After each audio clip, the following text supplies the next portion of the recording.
Muy buenos días para todos y todas las personas que se conectan el día de hoy a estas nuevas jornadas de derecho animal, un espacio que hacemos desde el programa sociojurídico de protección jurídica a los animales de la Facultad de Derecho y Ciencias Políticas de la Universidad de Antioquia.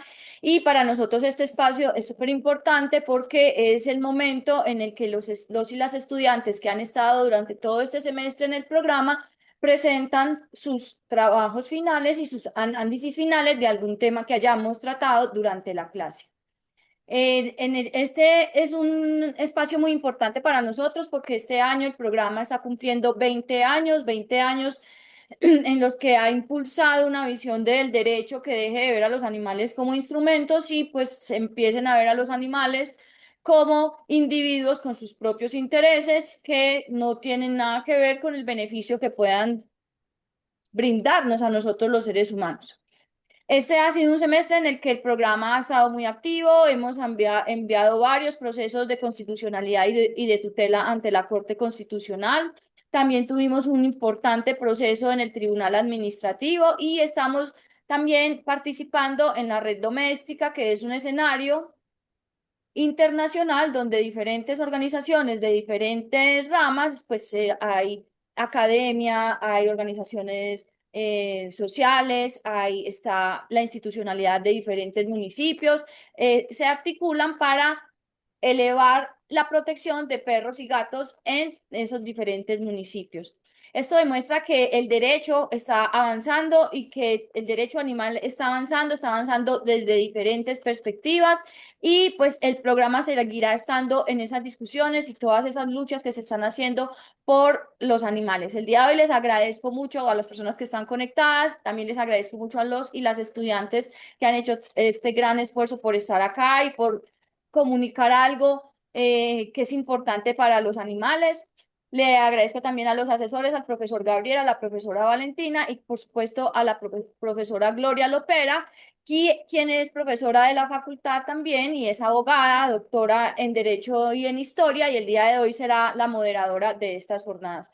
Así que le doy la bienvenida a la profesora Gloria y los agradecimientos por aceptar esta invitación a moderar este espacio tan importante para nosotros. Muchísimas gracias. Sí. Muchas gracias, profe Juliana, profe Gabriel, profe Valentina, los coordinadores de este programa sociojurídico de atención jurídica a los animales, que me parece muy importante este espacio en el que se canalizan como los productos de divulgación del conocimiento que hacemos los grupos de consultorio 2. Yo también participo de otro grupo de consultorio 2 y para mí es muy enriquecedor poder acompañarlos hoy porque también así podemos aprender otras formas de divulgar el conocimiento jurídico que hacemos desde la facultad. Y particularmente yo celebro este espacio que además ya lleva, esta es la sexta versión o sea, ya se está institucionalizando y es un espacio, digamos, que ya se conoce y la gente espera. Entonces, eso es muy importante porque va como consolidando una reflexión que es muy necesaria en nuestro medio, como la que proponen desde el programa sociojurídico de protección jurídica de los animales. Hay muchos jurídicos en ese título. Y es contribuir a cambiar o a reflexionar sobre la manera en que los seres humanos nos relacionamos con otros seres y darles también un reconocimiento de una dignidad a otros seres, en particular aquí a los animales no humanos.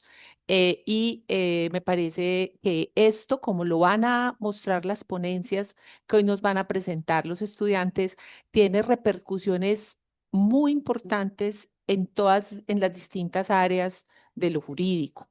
Entonces, yo también pues voy a presentar para quienes nos acompañan y no forman parte del programa a los profesores que hacen posible este espacio. La profesora Juliana Barberi es una activista por los derechos de los animales, es desde la corporación Raya y desde este programa sociojurídico y otros espacios, es una persona que ha liderado como esta lucha por la protección jurídica de los animales, pero, y eso es lo curioso y lo bonito, la profesora Juliana aporta desde un saber que no es el jurídico. La profesora Juliana es ingeniera biomédica y ha sido en este tiempo, digamos, de relacionarnos con el programa, ha sido muy interesante como lo que hemos aprendido mutuamente de derecho y de divulgación del conocimiento jurídico en ese diálogo interdisciplinar que hace posible la presencia de personas como Juliana en la facultad y en este programa.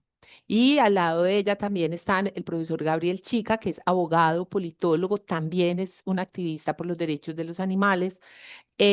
Y Valentina Escudero es abogada, es especialista en derecho administrativo, que es una disciplina muy necesaria precisamente para la defensa de los derechos de los animales. Y todos ellos son veganos por los derechos de los animales. Entonces es un espacio como en el que el conocimiento se acompaña con una vocación y una manera de entender la propia vida y el propio camino que me parece muy bella. Bueno, entonces, hoy vamos a hablar de cuatro temas muy importantes, ¿sí? Que nos traen Sara Giraldo y José Miguel Baena. Todos los ponentes de este espacio son estudiantes de la Facultad de Derecho y Ciencias Políticas de la Universidad de Antioquia e integrantes de este programa sociojurídico de protección jurídica de los animales.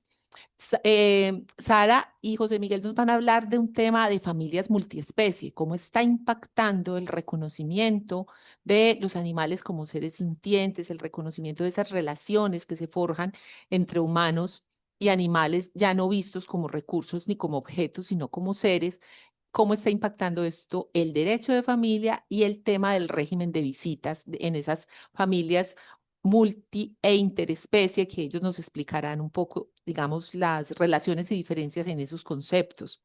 Por su parte, Carolina Asprilla y Diego Ramírez nos van a hablar de la convivencia interespecie en el ámbito, en las ciudades, ¿sí? Y a partir también de un trabajo muy interesante que hicieron, de un concepto que presentaron a petición de la Corte Constitucional en un proceso de tutela, del que nos hablarán Carolina y Diego. Sí. En tercer lugar, Nicolás Torres y Santiago Grisales nos van a hablar. Carlos, ¿puedes silenciar tu micrófono, por favor? Eh, Nicolás Torres y Santiago Grisales nos van a hablar de regulación veterinaria, de los vacíos y aportes, digamos, para lograr una regulación más adecuada a la protección animal de la profesión veterinaria y del ejercicio que hacen las clínicas veterinarias en nuestras ciudades y también pues en nuestros municipios. Y finalmente, Laura Burgos y Juan Pablo López nos van a hablar de las fallas jurídicas y administrativas en el abordaje del conflicto socioambiental derivado de la presencia de los hipopótamos en Colombia. Esas van a ser las cuatro ponencias. A cada uno de los grupos van a tener un espacio entre 15, máximo 20. Cuando lleven 15 minutos, yo voy a levantar la mano para que lo sepan, ¿cierto? Para que ya empiecen a cerrar y con 20 minutos se termina entonces la presentación, hacemos las presentaciones de los cuatro grupos y luego abrimos a una ronda de preguntas e intervenciones por parte de los asistentes y del público que nos acompaña, a quien también le agradecemos mucho que haga posible este espacio. Entonces, sin más preámbulos, tienen la palabra Sara y José Miguel, que nos van a hablar, repito, de familias multiespecie, análisis del régimen de visitas y protección jurídica en Colombia. Voy a cerrar mi cámara para dejarles a ustedes. Muchas gracias. Ahí se ven las diapositivas. Sí, ahí Bueno, bueno, vamos a comenzar diciendo que millones de hogares en Colombia han reformado la composición tradicional en la última década, y esto es cambiar la composición tradicional de sus familias para abrirle las puertas a seres de otras especies. Los Sara, animales dejaron de... Sara, Hola. eh, trata de proyectarla como presentación porque se está viendo el Teams ahí abajo. Ok.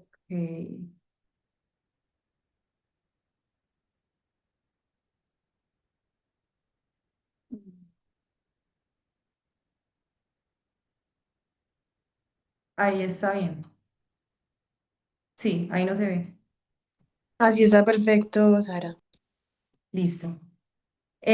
Como les venía diciendo, los animales dejaron de cuidar los patios para pasar a dormir en nuestras camas. Sin embargo, cuando el amor de la pareja termina, surge una disputa que hemos visto recientemente, que es quién se queda con el animal compañero y si esto es un objeto de disputa o un ser con derecho a ver a sus dos cuidadores.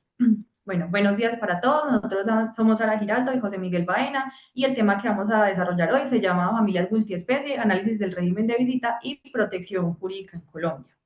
Elegimos este tema porque refleja una realidad social que cada vez tiene mayor relevancia en nuestro país y que al mismo tiempo plantea importantes desafíos para el derecho. Durante mucho tiempo los animales fueron considerados simplemente bienes de propiedad de las personas. Desde esa perspectiva jurídica, cuando surgía un conflicto relacionado con el animal doméstico, la controversia se resolvía de la misma manera que una controversia sobre un objeto material. Esto quiere decir bajo la jurisdicción civil. Sin embargo, la sociedad ha cambiado profundamente y actualmente millones de personas consideran que sus animales compañeros, como perros, gatos, son integrantes de su familia. Se generan vínculos emocionales intensos, relaciones de cuidado permanentes y dinámicas afectivas que hacen que el animal compañero ocupe un lugar central en el hogar. Bueno, primero vamos a comenzar con los fundamentos jurídicos. Para comprender adecuadamente el tema es necesario comenzar por aquí, ya que esto explica la evolución de la protección animal en Colombia. Históricamente, el Código Civil colombiano consideró a los animales como bienes muebles y movientes. ¿Esto qué significa? Que eran clasificados dentro de la categoría de cosas susceptibles de apropiación y de comercio. Bajo esa concepción, el animal se veía principalmente como objeto de propiedad y, en consecuencia, las controversias relacionadas con él se resolvían aplicando reglas patrimoniales, como lo había mencionado anteriormente, jurisdicción civil. No obstante, con el paso del tiempo comenzó a desarrollarse una nueva visión que fue impulsada por avances científicos, fisiológicos y también por el cambio de realidad social que hemos tenido últimamente. La ciencia demostró que los animales poseen sensibilidad, capacidad de sufrimiento y respuestas emocionales que son bastante complejas. Y paralelamente, la sociedad empezó a reconocer que la relación entre seres humanos y animales no podía reducirse únicamente a una relación de dominio o propiedad. Eso llevó a una transformación progresiva en el ordenamiento jurídico. La evolución consistió en pasar de considerar a los animales como simples cosas a reconocerlos como seres merecedores de una protección especial. Este cambio no ocurrió de manera inmediata ni absoluta, sino que fue el resultado de múltiples debates sobre ética, bienestar animal y la responsabilidad humana frente a otras especies. Esa transformación jurídica permite entender que hoy se discute la posibilidad de reconocer derechos relacionados con la convivencia y el cuidado y las visitas de los animales compañeros. La Corte Constitucional emitió una sentencia, que es la sentencia T-391 del 2024, donde rechazó el reconocimiento jurídico de la familia multiespecie, y esto merece claramente una reflexión crítica que vamos a abordar también a lo largo de la exposición, pues a las familias multiespecies son una realidad social que vemos hoy en día y que el derecho no puede ignorar indefinidamente. Los vínculos afectivos entre humanos y animales de compañía generan efectos concretos y mesurables en la salud física y emocional de las personas. Vamos a hablar ahora del caso de la perra Simona, que es uno de los antecedentes más importantes sobre esta materia en Colombia. Este caso surgió en octubre del año 2023 y se convirtió en un referente nacional porque obligó a los jueces a enfrentar directamente una situación derivada de una familia interespecie. Los hechos comenzaron cuando Jader Castaño interpuso la demanda con el propósito de obtener la regulación judicial de visitas respecto de Simona, que era una perra que había convivido con él y con su expareja durante la relación sentimental. Después de la separación surgió el conflicto respecto a la posibilidad de mantener contacto con el animal, pero lo interesante de este caso es que el debate principal no se centró inicialmente en este régimen de visitas, sino que el debate central fue como un conflicto de competencia, por así decirlo. Y decían, pues, el problema era que jurisdicción debía conocer del asunto.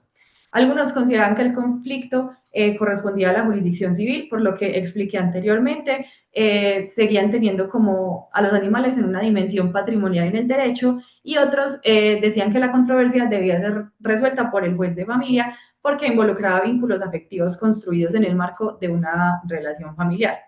Finalmente, el Tribunal Superior de Bogotá resolvió el conflicto de competencia y la decisión fue especialmente significativa porque concluyó que el asunto debía ser conocido por un juez de familia.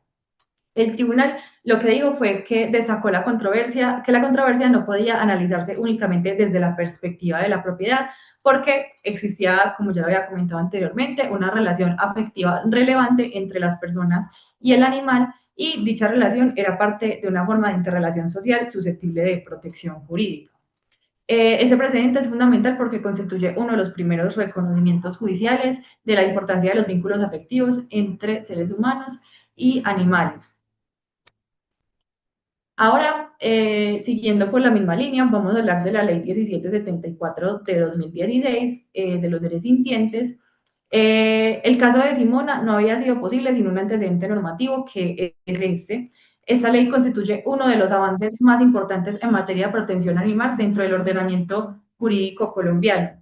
Su importancia radica en que modificó la manera en que el derecho concibe a los animales. Antes de esta ley predominaba una visión centrada en la cosificación de los animales, pero la ley rompió con esa lógica al establecer expresamente que los animales son seres sintientes y no cosas.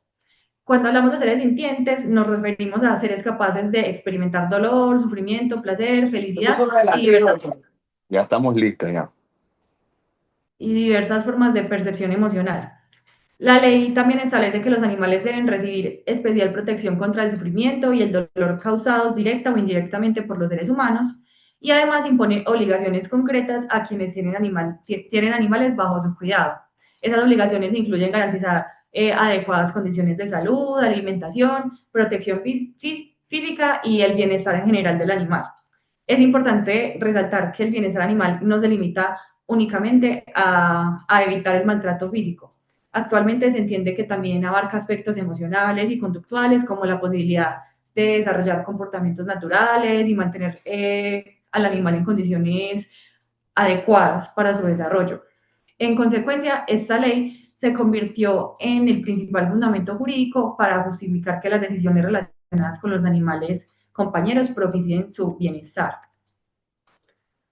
Ahora hablaremos del concepto de familia interespecie. Después de analizar la evolución jurídica de los animales, abordaremos este concepto porque es importante hacer una precisión conceptual sobre este punto, como lo había dicho la profesora Gloria que está moderando. Aunque comúnmente se habla de familia multiespecie, en esta investigación preferimos y utilizaremos el término de familia interespecie. La razón fundamental es que mientras lo multiespecie solo constata la coexistencia o la suma de varias especies en un mismo espacio, lo interespecie representa mucho mejor la inclusión real del animal compañero, ya que resalta como reciprocidad en el vínculo, una interacción profunda entre seres humanos y animales y el verdadero vínculo relacional que se construye entre los humanos y no humanos. Ese concepto surge entonces para describir la realidad social cada vez más frecuente. Las familias interespecies son aquellas en las que uno o varios animales compañeros son reconocidos como integrantes del núcleo familiar y participan activamente en la vida cotidiana del hogar.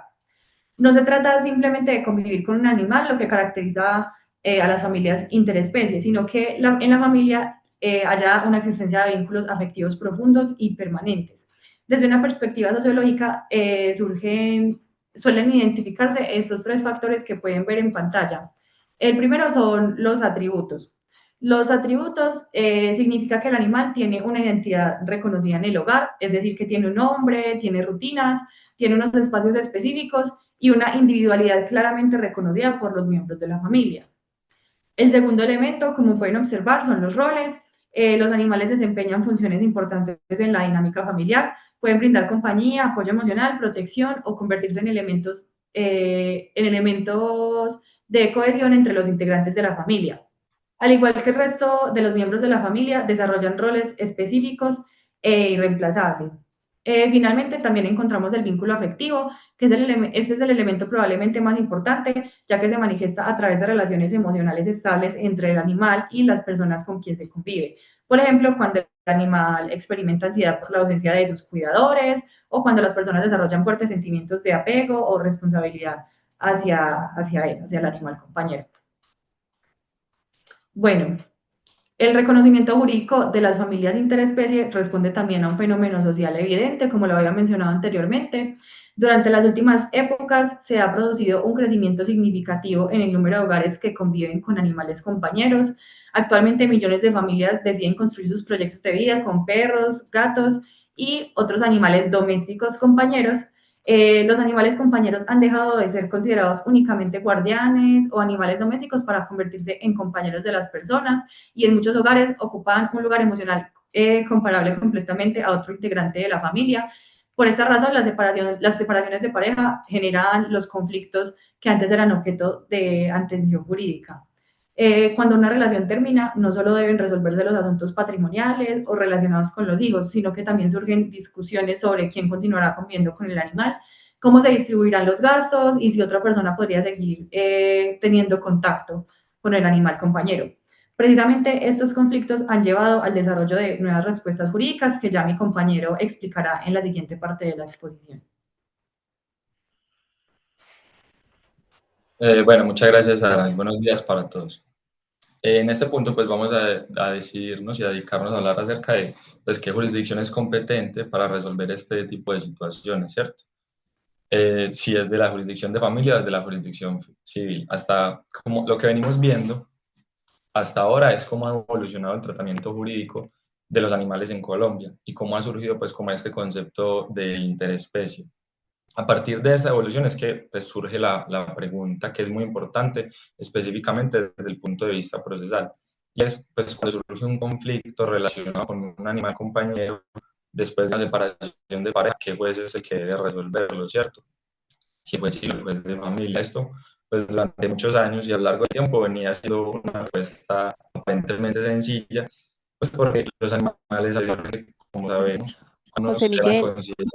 José Miguel, disculpa. Fíjate si de pronto tienes micrófono, porque se está oyendo con alguna interferencia. Sí. No, no, no tienes un audífono puesto ni nada, no. Ah, bueno, entonces sigue que, vale. Bueno, esto pues durante mucho tiempo parecía una respuesta muy sencilla, pues ya que los animales eran considerados como unos bienes semovientes, entonces cualquier controversia relacionada con ellos pues era decidida o le correspondía a la jurisdicción civil, ¿cierto? Sin embargo, pues esta solución empezó a resultar insuficiente ante las nuevas realidades sociales. Pues pensemos en una pareja que durante 10 años convivió junto con un animal compañero, y que con un animal compañero, que ambos lo cuidaron, que ambos lo alimentaron, que al veterinario, y que cuando eran parte de su familia, pues cuando la relación termina, el conflicto no gira únicamente en torno a quién lo compró o si quién lo adoptó, sino que es una discusión mucho más a fondo, sino que es dependiendo del vínculo que se construye a lo largo del tiempo.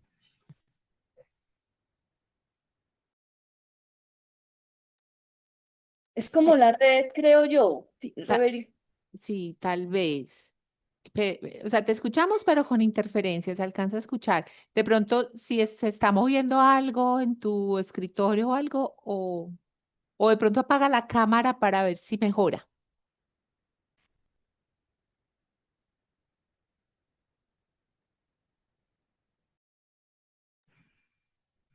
Mejor. Sí, dale, continúa. Bueno, entonces, pues lo que les venía contando, lo que se haya podido alcanzar a escuchar, es que estas discusiones empezaron a fortalecer la idea de que estos asuntos se deben es de analizar desde una perspectiva distinta, ¿cierto? Que debemos de dejar la perspectiva clásica y tradicional de que son bienes y que debemos empezarlos a entender como parte de la familia. Entonces, precisamente por esto es que entra la jurisdicción de familia, que tiene como objetivo principal pues, proteger estas relaciones y los vínculos afectivos.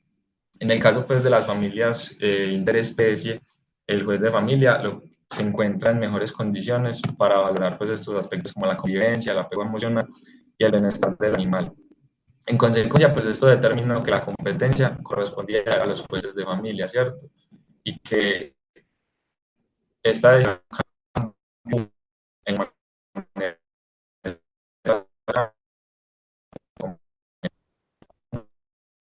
Eh, José Miguel, limita únicamente. no, se está yendo la señal. De pronto pueden considerar si de pronto Sara tiene mejor señal que termine, igual el trabajo lo hicieron entre los dos, igual la ponencia es colectiva, para ver si de pronto logramos que termine o cómo lo hacemos, profe Julián.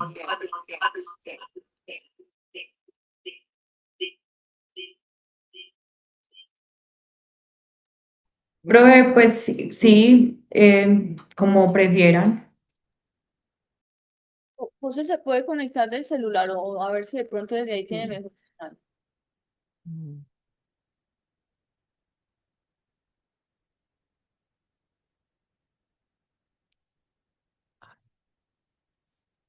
Sí, ya estoy acá desde el celular. Perfecto, continúa entonces, José, dale, tranquilo, dale, dale, dale. Qué pena, bueno. No, Entonces, pasando ya a la siguiente diapositiva, vamos a hablar pues como un poquito acerca de los criterios que se tienen actualmente para fijar las visitas, ¿cierto? Una vez establecido este tipo de conflictos puede ser conocidos por la jurisdicción de familia, pues ahora surge como una segunda pregunta y es qué criterios debe utilizar un juez para poder determinar el régimen de visitas. A diferencia de otras materias, todavía no existe pues como una regulación detallada que establezca de una manera específica cómo se deben de resolver estos casos, sino que es un proceso como un poco más complicado porque se deben de reunir esfuerzos doctrinales, algunos jurisprudenciales, y de distintas especialidades además para poder regularse pues como correctamente y darle una solución de manera efectiva. Entonces los jueces tienen como ciertos criterios que van orientados pues principalmente a proteger el bienestar del animal. El primero es el vínculo afectivo. Este aspecto lo que implica es analizar la relación emocional del animal con cada una de las personas pues, que están involucradas dentro del conflicto, ¿cierto? Por ejemplo, pues se puede valorar quién participaba de una manera más activa dentro del cuidado diario, quién pasaba más tiempo con él, cuál era el nivel del apego, quién tenía como más responsabilidades respecto al animal compañero. El segundo criterio, pues, es privilegiar el bienestar del animal. Y el tercer criterio, pues corresponde como a la cuota de mantenimiento, pues cuidar un animal de compañía implica asumir diversos gastos y pues por esta razón se debe establecer además un régimen de visitas, el cual también puede resultar necesario para determinar cómo se distribuirán las responsabilidades económicas. En la siguiente diapositiva, pues hay una reflexión sobre el régimen de visitas. Después de analizar como los criterios por los jueces, podemos observar que nos encontramos ante una transformación importante dentro del derecho de familia. Tradicionalmente, pues cuando se hablaba de visitas, de custodia, de cuidados compartidos, esos conceptos se asociaban únicamente a la relación entre personas. Ahora, pues esta situación ha obligado a que se replanteen muchas categorías tradicionales. Actualmente el régimen de visitas respecto a los animales compañeros busca responder a una necesidad concreta, que es evitar la ruptura pues, de una relación afectiva que existe entre las personas y entre los animales compañeros. Eh, las personas conservan pues así la posibilidad de mantener una relación significativa con un ser que consideran parte de su familia y al mismo tiempo el animal puede seguir manteniendo vínculos emocionales importantes que contribuyen a su bienestar. Pero esto no significa pues que las visitas deben de reconocerse de manera automática como en todos los casos, pues esto sí como que se copia de manera exacta a cuando hablamos de los niños, niñas o los adolescentes, pues depende como del caso concreto, ¿cierto? Cada situación debe analizarse y pues de valorarse siempre cuál es la solución más favorable para el animal. Lo importante pues es comprender que el bienestar del animal se ha convertido en el eje central de estas decisiones. Ahora vamos a hablar un poquito acerca, de manera rápida, porque ya se nos está acabando el tiempo, los retos y los desafíos legislativos que presentamos dentro del ordenamiento jurídico. A pesar pues de los avances que hemos mencionado, todavía existen numerosos desafíos pues para lograr una protección jurídica completa y efectiva para las familias de interespecie, ¿cierto? El primero es como el vacío legal que podemos encontrar dentro del ordenamiento, y es que aunque la ley 1774, de la cual ya hablamos un poco, reconoció a los animales como seres sintientes y como seres sintientes, muchas disposiciones, aún que están dentro de las normas y del Código Civil específicamente, tienen una lógica tradicional basada pues en la propiedad, ¿cierto? Basada inclusive en el ser dueño, que eso es un término que está, pues, que está mal visto, que ni siquiera debe ser esto.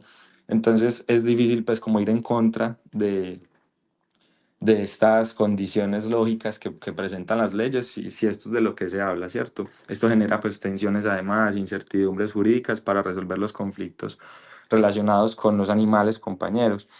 Y por esta razón, pues es que diversos sectores han señalado además pues que la necesidad es inmediata de tener una reforma legislativa mucho más profunda que armonice pues como todo el sistema jurídico con el reconocimiento de los animales pues como seres sintientes. El segundo desafío consiste en evitar que el régimen de visitas sea utilizado pues de manera inadecuada.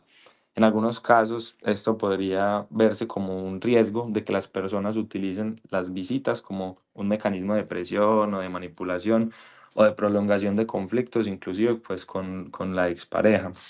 Por ello, los jueces es que deben de asegurarse de que estas medidas respondan realmente al bienestar del animal, no a los intereses que tengan las otras personas dentro o con otros propósitos que tengan.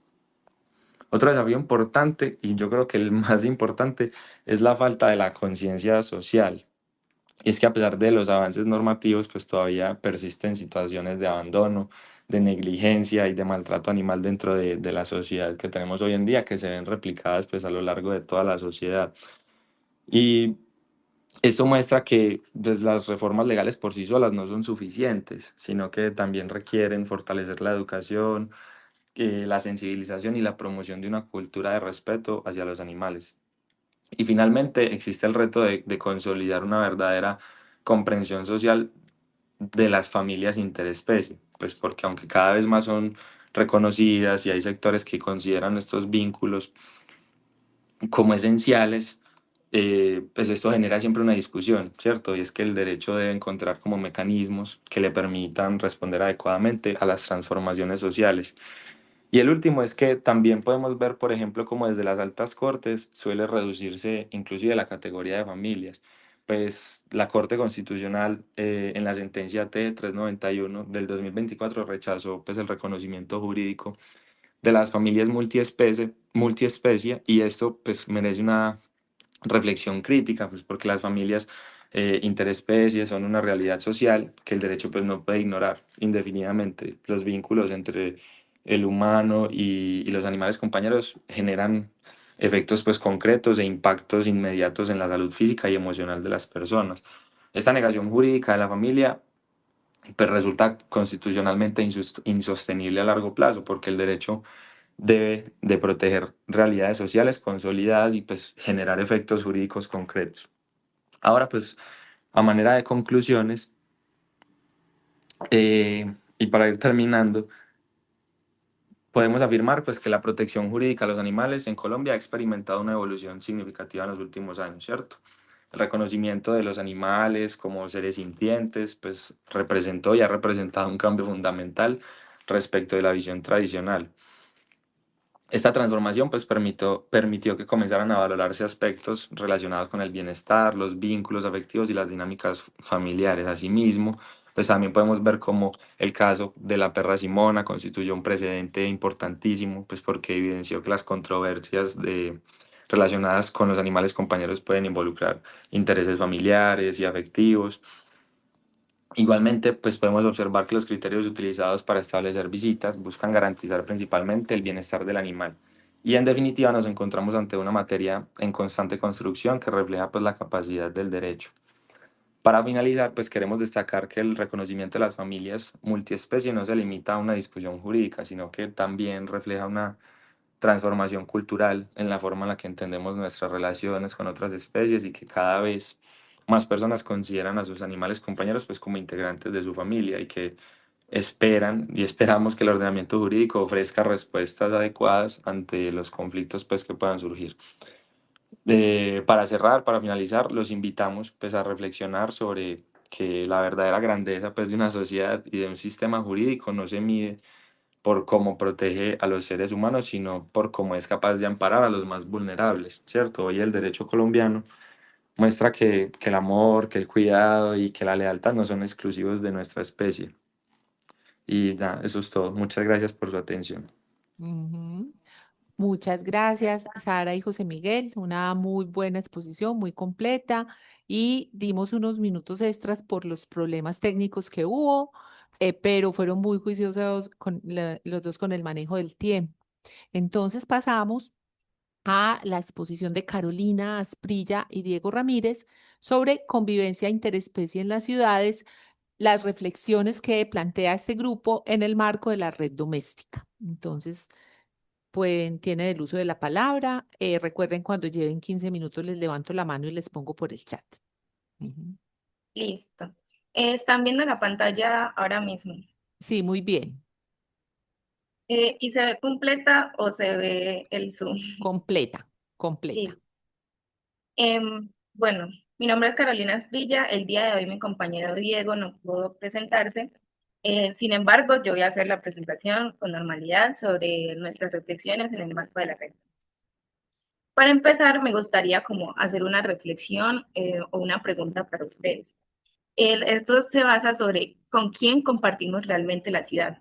Siempre cuando pensamos en quienes habitan una ciudad, normalmente nos imaginamos en personas, por ejemplo, vecinos, transeúntes, trabajadores, familias, etcétera.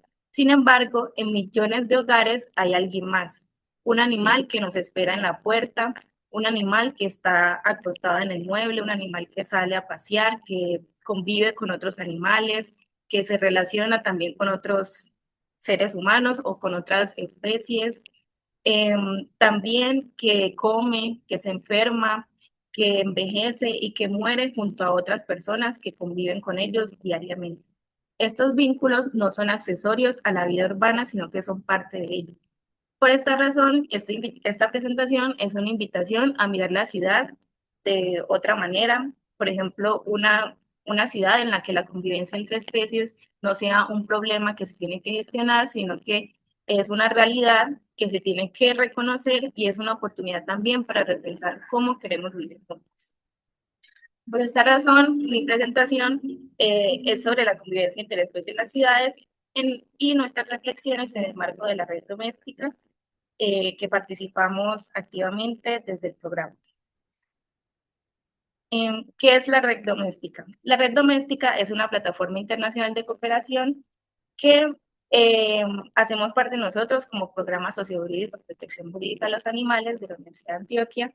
Y esta red fue creada como para responder de forma articulada a esos retos compartidos en las diferentes ciudades del mundo, principalmente en los países iberoamericanos, para la protección y el bienestar de los animales compañeros, con el fin de promover esos beneficios de una convivencia responsable y sana en las ciudades, y también como para reconocer la importancia de ese vínculo humano-animal del que hacemos parte todos diariamente en las ciudades. Esta red fue inicialmente impulsada por el IDIPIBA, que es el Instituto Digital de Protección y Bienestar Animal de Bogotá, y que en la red lo que se busca es como poner en comunicación o articular a todos esos gobiernos locales, ciudades, instituciones públicas y organizaciones sociales que han tenido como una experiencia o que se han dedicado por mucho tiempo a la defensa y a la promoción del bienestar animal. Obviamente a la red pertenecen tanto instituciones, organizaciones, universidades, centros de investigación que han tenido como, pues que han intentado a lo largo del tiempo como promover esa convivencia interespecie en las ciudades y que también han hecho, ha participado en políticas públicas, en leyes. En la red tiene un objetivo que es fomentar el intercambio de políticas públicas, como les dije anteriormente, y como la generación de un conocimiento contextualizado que también aporta estrategias para la transformación de la cultura ciudadana en diferentes ciudades.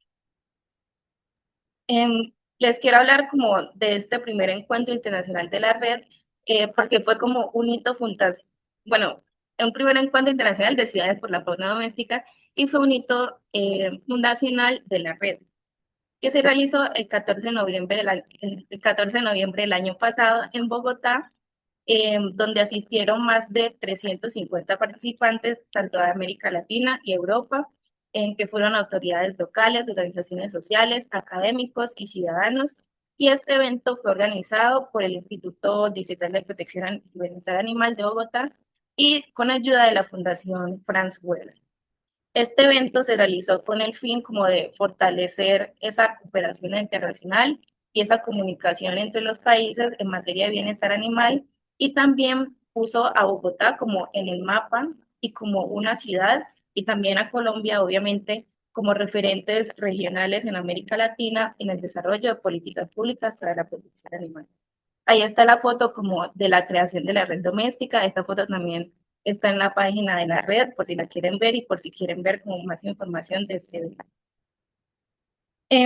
Ya pasando como a mostrarle cuáles son los miembros de la red, porque como les dije anteriormente, la red es como una plataforma en la que diferentes instituciones pueden como hacer llegar sus propuestas sobre bienestar animal. Entonces, estos miembros que les voy a mencionar están formalmente en la página, en que también como que están desde la creación de la red.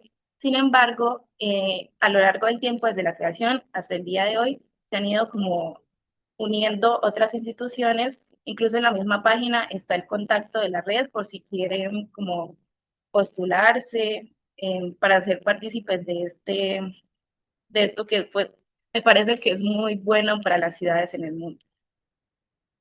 Entonces, principalmente las ciudades adheridas desde Colombia está Bogotá, Medellín y Paito. Está también desde México, la Ciudad de México, la Municipalidad del Marqués, Querétaro y Altamira. Desde Argentina está la Ciudad de Buenos Aires y Godoy Cruz. Y desde Ecuador está Quito, San Cristóbal y Guayaquil. Las universidades adheridas, apenas hay una de Ecuador, que es la Universidad Agraria del Ecuador, y de Colombia está la Universidad de Antioquia. Nosotros desde el programa hacemos parte y también hace parte del programa de veterinaria. Está la Universidad CES y la Universidad Javeriana. Y las entidades adheridas, que son organizaciones sociales, que también son internacionales, como la Fundación Franz Weber, el PAE, el FOGAUS, COPA, Interseeds, Plurales, Raya y el ICA. Ya mostrándoles como más que todo lo que hacemos dentro de la red, nosotros trabajamos como en ejes estratégicos. Entonces la red se organiza en 4 ejes estratégicos que tienen como un enfoque diferenciado para abordar de diferentes maneras como estas problemáticas de los animales compañeros en las ciudades. Entonces, trabajamos en grupos de trabajo donde hacen parte los miembros que están anteriormente. Sin embargo, dependiendo de la especialidad de la institución, por ejemplo, también trabajan en cada grupo diferente. Entonces, primero está el grupo de legislación, justicia interespecie y control social. El segundo grupo de educación, pedagogía, cultura ciudadana y participación. El tercer grupo de gestión integral de la fauna doméstica. Y el cuarto grupo de investigación aplicada, conocimiento y observatorio de ciudades. Nosotros, como programa sociojurídico de protección jurídica de los animales de la Universidad de Antioquia, hacemos parte de 2 de estos grupos de trabajo donde aportamos también nuestros conocimientos jurídicos sobre el bienestar animal. Trabajamos en el grupo 1 de la legislación y justicia interespecie y en el grupo 4 de la investigación aplicada, conocimiento y observatorio de ciudades. Entonces ya de aquí en adelante les voy a explicar como qué se hace en cada grupo y cuáles han sido como nuestros aportes y en lo que hemos ido trabajando en estos primeros 6 meses de la red doméstica. Primero, en el grupo 1 hemos estado trabajando en el desarrollo y la aplicación de marcos normativos y también como que aportamos desde los diferentes ordenamientos normativos de cada país o ciudad. Hacemos como un documento unificado de lo que puede servir para otros países para que tengan como inspiración de lo que se puede aplicar en materia de bienestar animal y protección animal, y también lo que puede servir para la creación de unas mejores ciudades. El objetivo de este grupo es definir lineamientos de política pública con enfoque diferencial interespecie Y este grupo también, bueno, ese no es el objetivo, bueno, sí hace parte de una de las acciones priorizadas del grupo. Sin embargo, es como lo que nos estamos enfocando ahora mismo. Los miembros de este grupo es la organización Intercids, la Universidad Agraria del Ecuador, la Universidad Javeriana, la Universidad de Antioquia, el Instituto Distrital de Protección y Bienestar Animal de Bogotá. Este es la Dirección General de Sanidad y Cuidado Responsable de Caninos y Felinos Domésticos, que es de Buenos Aires, la Unidad de Bienestar Animal de Ecuador, el Marqués, que es un municipio de México, Copa y Pan. En este grupo estamos trabajando de las políticas públicas con enfoque interespecie, como les dije anteriormente, estamos trabajando en un manual práctico y adaptable, que es como un documento guía para orientar a los municipios y a las entidades locales en la implementación de políticas públicas con enfoque interespecie. Y en este grupo estamos como aportando nuestras diferentes experiencias y prácticas y como los análisis normativos que hemos recopilado en cada país. ¿Por qué escogimos como el enfoque interespecie, más allá de un enfoque como de simple bienestar animal? Es porque desde el enfoque interespecie hay un entendimiento de que el espacio urbano también, dentro del espacio urbano también hacen parte otras formas de relación entre quienes habitan en la ciudad, porque en la ciudad no las habitan solamente las personas humanas, sino que también las habitan los animales no humanos y las diferentes especies. Entonces, incorporar una perspectiva interespecie implica reconocer que esos animales, tanto humanos y no humanos, comparten un mismo territorio y que esos mismos vínculos hacen parte de una vida comunitaria que representa a esa ciudad.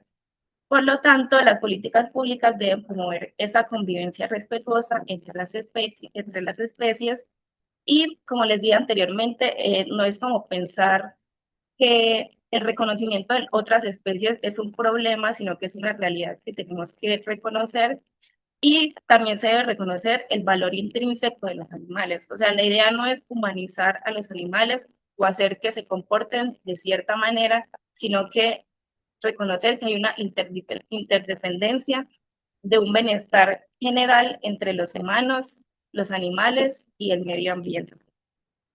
Por consiguiente, se exige que las instituciones públicas tomen unas decisiones que consideren los intereses de todos estos seres que integran la vida comunitaria y la vida colectiva. Ya pasando a otro tema, que es del grupo 4, que les dije que participábamos en el eje estratégico, sobre investigación aplicada, conocimiento y observatorio de ciudades. Nosotros desde la red trabajamos para el desarrollo del observatorio de la misma red para generar y como organizar toda esa información sobre bienestar animal en las ciudades, también como sistematizar esas experiencias, más que todo como en un documento más técnico y apoyar técnicamente la gestión de conocimiento de los demás grupos de trabajo de la misma red.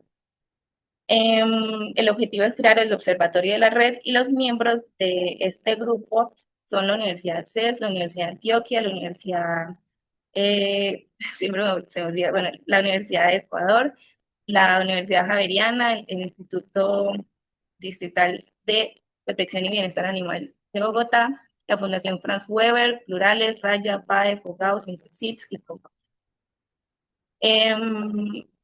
Sobre este grupo, sí me gustaría ahondar más en lo que hemos estado produciendo a lo largo de este semestre, y es que en este grupo hemos empezado en la elaboración de un boletín.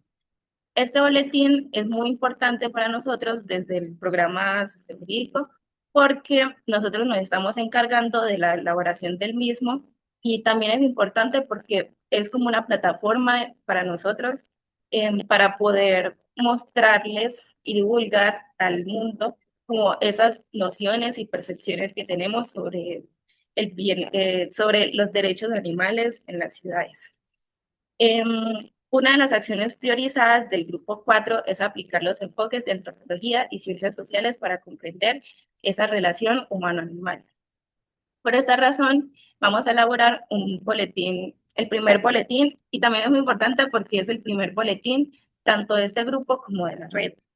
Y vamos a hablar sobre la familia multiespecie o interespecie y sus avances jurídicos, que también es relacionado a lo que hablaron mis compañeros en la presentación anterior, y pues también es muy importante como que todas estas intervenciones tengan como una línea para pues, que siguen una línea para que todos como que entiendan de lo que queremos compartir. Además, en este boletín hacemos un trabajo de derecho comparado, aprovechando que la red es una plataforma internacional y se tomaron en cuenta las distintas regulaciones o nociones que cada país tiene en materia de derecho, en materia de familia multiespecie. Listo. Desde el programa, nosotros quisimos proponer una percepción más positiva de la convivencia interespecie. Por eso propusimos que este primer boletín se pusiera el foco en las familias interespecie y como en esas nuevas formas de convivencia que hay en las ciudades y como la afectividad que también se genera con otras especies no humanas, reconociendo a los animales compañeros como integrantes de un núcleo familiar. Esta idea surgió porque principalmente se buscó como trabajar desde la mirada del maltrato animal o del abandono animal, y pues nosotros sentimos que esas son problemáticas urbanas, obviamente que existen y que deben ser reconocidas. Sin embargo, se dar como una mirada más amplia de lo que implica la convivencia en las ciudades y ese vínculo humano-animal.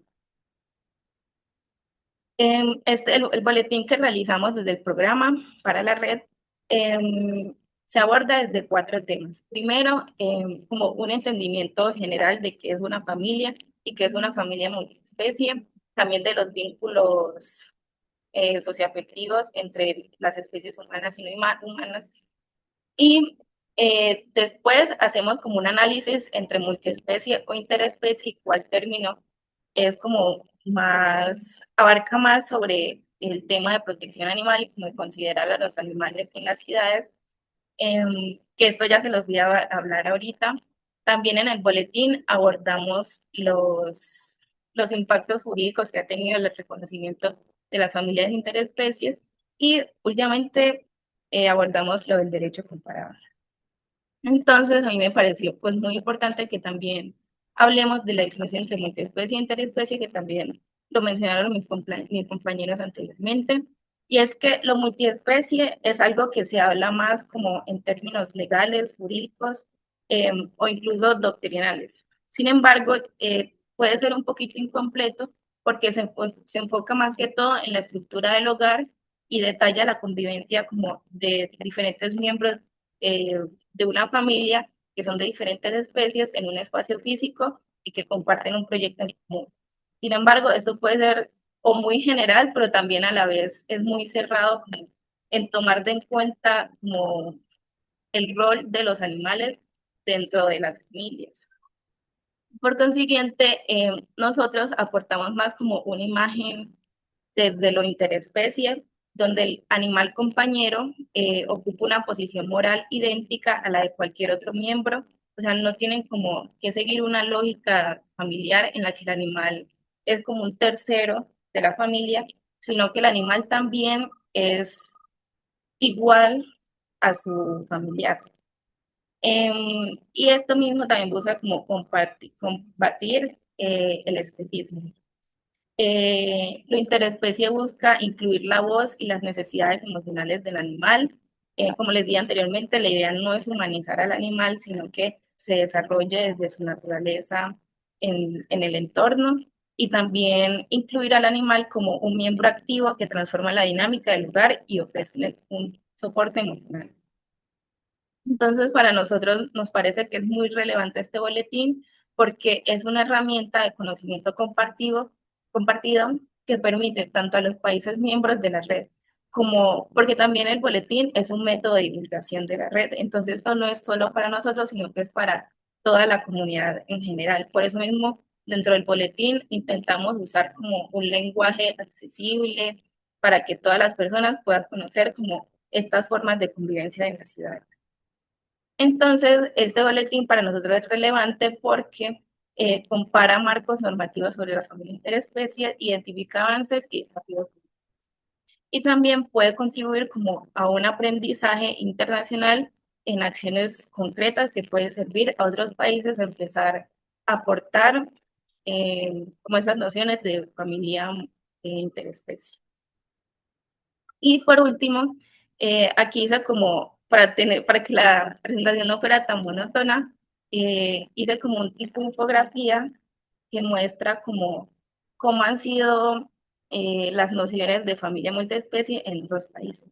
En general, lo que encontramos dentro de la elaboración del boletín fue que Colombia es uno de los países que más tiene avances sobre este tema y también nos enorgullece mucho. Sin embargo, también hay otros países que han abordado como este tema desde, más que todo desde la sintiencia de los animales o como el reconocimiento que los animales no son bienes, sino que sienten y también forman vínculos con los seres humanos. Entonces, por ejemplo, en Ecuador es muy importante el caso de la mona estrellita, porque a diferencia como de lo que entendemos por animal doméstico, es un caso de una mona que tenía una familia humana y que incluso murió después de que la apartaron de esta familia. Entonces, pues si quieren pueden ver como el resto, ya que no hay tiempo y ya, muchas gracias. Muchas gracias, Carolina. Muy juiciosa con el tiempo. Sin duda ahora en la sección de preguntas vas a poder desarrollar un poco más estos casos que nos estabas presentando al final, pero es importante poder como cumplir con la agenda para que también los otros compañeros puedan continuar. Entonces, le damos la palabra a Nicolás Torres y Santiago Grisales, que nos van a hablar de la regulación veterinaria, diagnóstico de vacíos y aportes para la protección animal, como los otros grupos también. Entonces, tienen 20 minutos.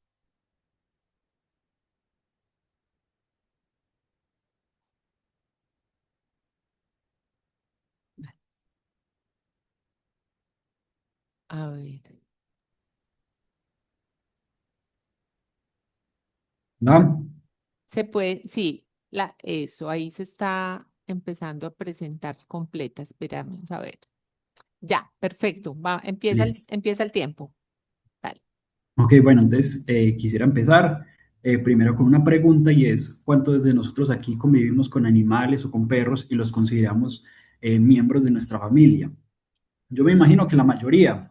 Entonces, resulta importante preguntarse en si al día de hoy se presenta una urgencia con respecto a nuestro animal compañero. ¿Cómo sabemos si la clínica a la cual lo vamos a llevar cuenta con una infraestructura adecuada y con un personal capacitado? Pues la respuesta a eso es que al día de hoy al menos no existe un marco que garantice con seguridad esto. Entonces justamente lo que pretendemos presentar es analizar esos vacíos que se han presentado, que hemos identificado en la prestación de servicios de salud veterinaria y las consecuencias que eso ha tenido. Entonces yo soy Santiago Grisales y esto lo presento junto con Nicolás Torres. Entonces, para empezar, quisiera dar un poco de contexto de cómo hemos llegado a esta situación. Entonces, se ha visto una transformación en cómo nos relacionamos con los animales, donde al día de hoy existe una mayor conciencia en relación a la responsabilidad, el cuidado y el bienestar que implica convivir con un animal compañero, donde hoy socialmente los animales compañeros hacen parte del núcleo familiar, donde se reconocen esa serie de vínculos y roles que antes no eran considerados. Este fenómeno ha sido reconocido por la jurisprudencia entendiéndolo como familia interespecie, concepto que ya fue desarrollado por Sara y José. Entonces, como consecuencia de este crecimiento y este cambio de paradigma frente a la relación que tenemos con los animales, entonces hay un interés respecto tanto desde la familia como desde la sociedad de procurar más el bienestar de los animales.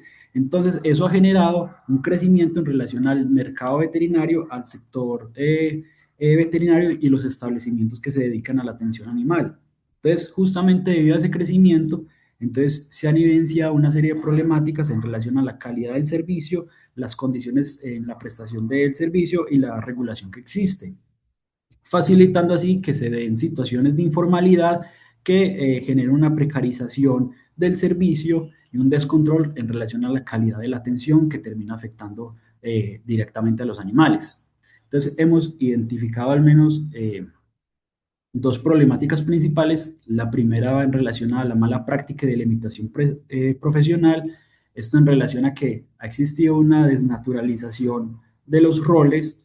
Con esto quiero decir de que hay actores que participan en la atención veterinaria que se apropian de funciones que no les pertenecen. Entonces se han dado casos, por ejemplo, de auxiliares veterinarios y estudiantes que asumen responsabilidades que deberían de tener médicos veterinarios, teniendo consecuencias graves en la salud de los animales. Entonces, si bien es importante la función que hacen los auxiliares veterinarios, hay que tener claro que van dirigidas a apoyar al médico veterinario, a colaborar en el tratamiento y de asistir en las distintas actividades que se den, mientras que los médicos veterinarios se encargan de hacer esos diagnósticos, de tomar decisiones clínicas y de ejecutar justamente esos procedimientos. Entonces, como hay una falta de control, entonces están desdibujando estas líneas respecto a los límites de competencias, permitiendo que personas sin la capacidad requerida, entonces realicen actuaciones de las cuales no están habilitados. Como segundo problema tenemos relacionado a la infraestructura y las condiciones de prestación. Frente a esto, lo que hicimos pues como para evidenciar justamente esta falta en relación a infraestructura y regulación es hacer una comparación con lo que tenemos en el sistema de salud humano. Entonces, en el sistema de salud humano tenemos un sistema de habilitación que está regulado por la resolución 3100 del 2019, en la cual se dan unas determinadas exigencias frente a las condiciones que deben de existir para que se dé la atención, existiendo además un registro único de prestadores de servicios de salud donde se habilitan, las personas que están en este registro están habilitadas para prestar los servicios, teniendo que cumplir con una serie de características. Aquí resaltamos entonces los estándares mínimos que hay que tener en relación a, por ejemplo, el talento humano, que es el perfil de formación, la capacitación profesional de las personas, en infraestructura, un análisis en relación a las instalaciones, a las áreas determinadas, al ambiente, en dotación, al equipo biomédico que existe, y así en relación a los medicamentos, a los procesos prioritarios. Aquí me quiero detener en historias clínicas, donde en el sistema de salud humano esto ha seguido, pues está muy bien protegido y se ha delimitado muy bien en cómo se le debe dar el tratamiento a las historias clínicas, mientras que en salud veterinaria pues no se ha seguido esa misma rigurosidad, incluso creándose barreras para que las personas puedan acceder a las historias clínicas de sus animales compañeros. Y interdependencia. Además de esos estándares mínimos que se les exigen, también hay unos niveles de complejidad y unas modalidades de prestación. ¿Qué quiere decir esto? Las modalidades es la manera en la que se presta el servicio, pudiendo ser intramural, que es la estructura física, extramural, que puede ser en una unidad móvil o domiciliaria, o telemedicina, que es acompañado de las tecnologías de la información y comunicación. Y en complejidad se hace referencia frente a la dificultad que hay respecto a los servicios que se van a prestar. Entonces puede haber una complejidad baja, que como es una atención primaria, entonces se exigen solo médicos generales como mínimo. En mediana ya se exigen especialistas y en alta subespecialistas y que tengan una infraestructura en unidad de cuidados intensivos. Entonces, tenemos todo este panorama que para operar se les exigen toda una serie de elementos, donde incluso la Secretaría de Salud realiza unas visitas periódicas para garantizar que realmente se estén cumpliendo con estas habilitaciones, pero en la salud veterinaria, esas visitas que, por ejemplo, hace la Secretaría de Salud van es dirigidas frente a analizar si ese establecimiento representa un riesgo para las personas. Entonces esas visitas no se hacen en pro de garantizar el bienestar del animal, sino solo en temas de que no se vaya a ver afectada la salud de las personas. Entonces tenemos un contraste muy grande frente a lo que tenemos en la salud humana y la salud veterinaria, donde hay una ausencia respecto a que no existe un equivalente frente a la habilitación del servicio, no hay nada relacionado a complejidad ni exigencias en modalidad, donde hay que hacer la salvedad, donde si bien existe la ley quiera que se ordene un reglamento técnico, Esto es más como una oportunidad que hay para poder dotarle de sentido a esos elementos que están faltando en relación a modalidades y complejidades. Pero lo cierto es que al día de hoy hay una falta de un marco normativo concreto y eficaz que permita regularlo, pues que permita como dotarlo de contenido obligacional para los prestadores de servicios veterinarios, porque se dan situaciones donde un hospital veterinario y un consultorio de barrio se rigen bajo el mismo marco legal, donde no hay una distinción normativa, facilitando que incluso se presenten cirugías dentro de los hogares, donde esterilizaciones se hagan en mesas de cocina que me han contado a mí, o radiografías a domicilio, sin tener en cuenta justamente los riesgos que hay frente a exponerse a esta radiación. Entonces, casi que depende del establecimiento o del veterinario, el médico veterinario, frente a su autorregulación y su ética individual, el determinar la forma en la que van a prestar el servicio de acuerdo a los límites, pero ya queda casi que en la voluntad de él, de cómo quiera disponerse. Entonces, para finalizar esto, el problema no radica entonces en que exista un auge en esta prestación de servicios veterinarios, porque esto justamente creo yo que representa el cambio que hemos tenido como sociedad, en esa transformación que tenemos con la relación con los animales, de cómo se le ha dado un lugar, sino que el problema va en que esa expansión no ha venido siendo acompañada por un adecuado control, teniendo en cuenta lo importante que es regular esta materia veterinaria, ya que va a tener consecuencias graves en la salud de los animales.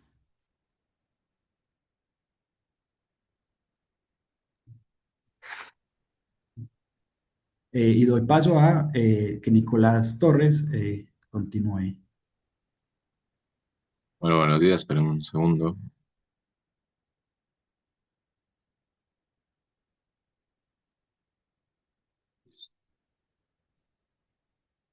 ¿Ya me oye? Sí, perfecto, Nicolás. Listo, entonces continuando un poco con el lineamiento de lo que plantea mi compañero, yo me voy a entrar un poco más en las leyes y entidades que regulan tanto la medicina veterinaria como las entidades que prestan servicios a los animales compañeros. Bueno, vamos a empezar con el Código de Ética Veterinario, que es la Ley 576 del año 2000.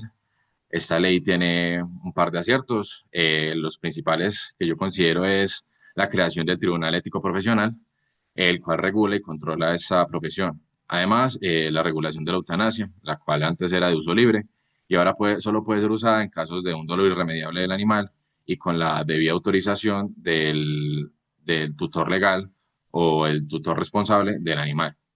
Bueno, a pesar de estos grandes aciertos que tuvo esta ley está acompañada por un desacierto muy grande que en su artículo 1 plantea que el objetivo textual de esta ley es promover una mejor calidad de vida para el hombre mediante la conservación de la salud animal. ¿Eso qué nos quiere decir? Que esta ley plantea una visión totalmente antropocéntrica del mundo, alejada de la realidad actual, en la que la salud animal solo importa en la medida de que sea útil o funcional para el ser humano, ya sea por razones económicas, alimentarias o de salud pública. Por ende, al poner esto como objetivo de la ley, inmediatamente se reduce el valor del animal como un ser sintiente, acercándose más a la visión civilista que se tiene hacia los animales como bienes semovientes. Bueno, continuando y en relación con esta ley, vamos a hablar un poco de Convescol. Convescol es el Consejo Profesional de Medicina Veterinaria y Zootecnia de Colombia. Este inspecciona y controla el ejercicio legal de estas profesiones. Su norma matriz es la Ley 73 de 1985, quien le otorga el poder de organizar y vigilar estas carreras.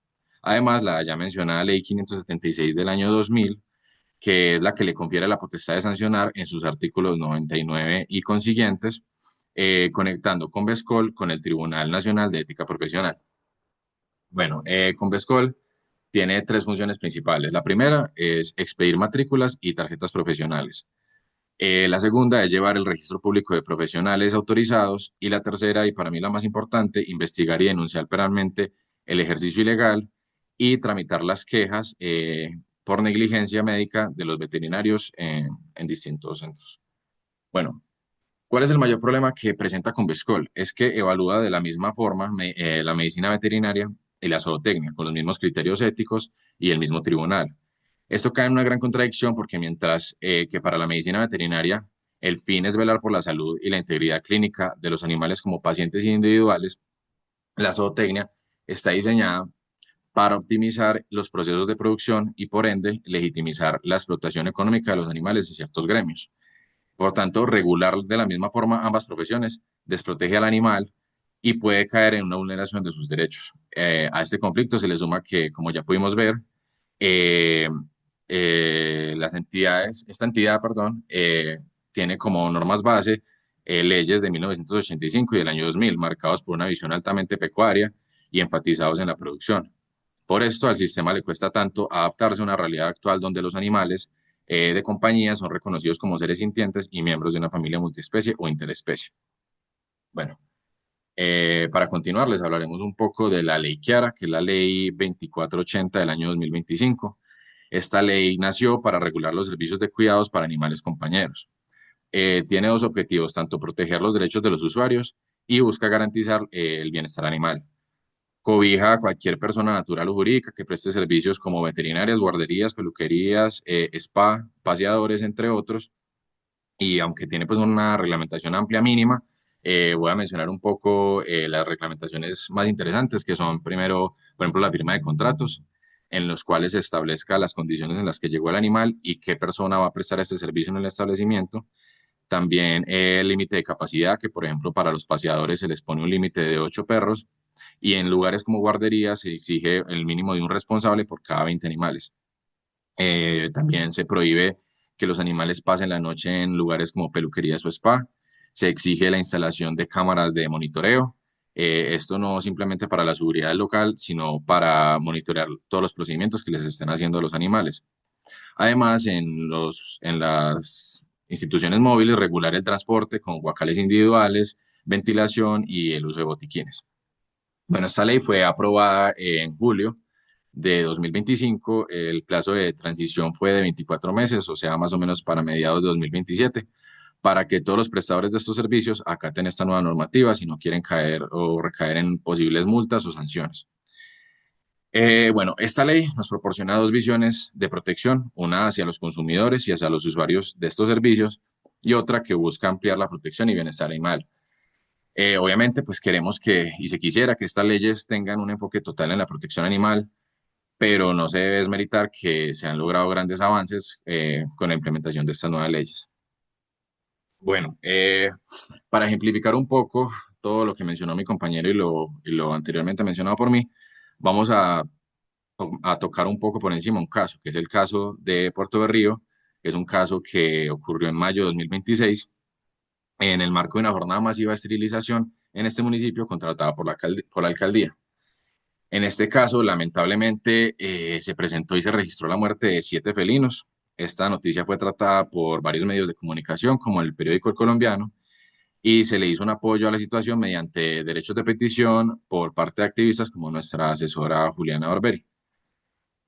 Bueno, lo que presuntamente sucedió fue que se presume que hubo una mala praxis al presentarse participación de auxiliares veterinarios y estudiantes realizando los procedimientos quirúrgicos, sin la supervisión de médicos veterinarios. Además, se presume que hubo falta de la realización de exámenes prequirúrgicos y una falta de cuidado posoperatorio. Pues lamentablemente por esto, ya como ya lo comenté, se dio la muerte de 7 animales. Fue una noticia pues muy impactante en este municipio y se puede mostrar cómo la priorización de metas estadísticas en estas jornadas ha sobrepasado y se ha priorizado sobre los estándares mínimos de salud para los animales.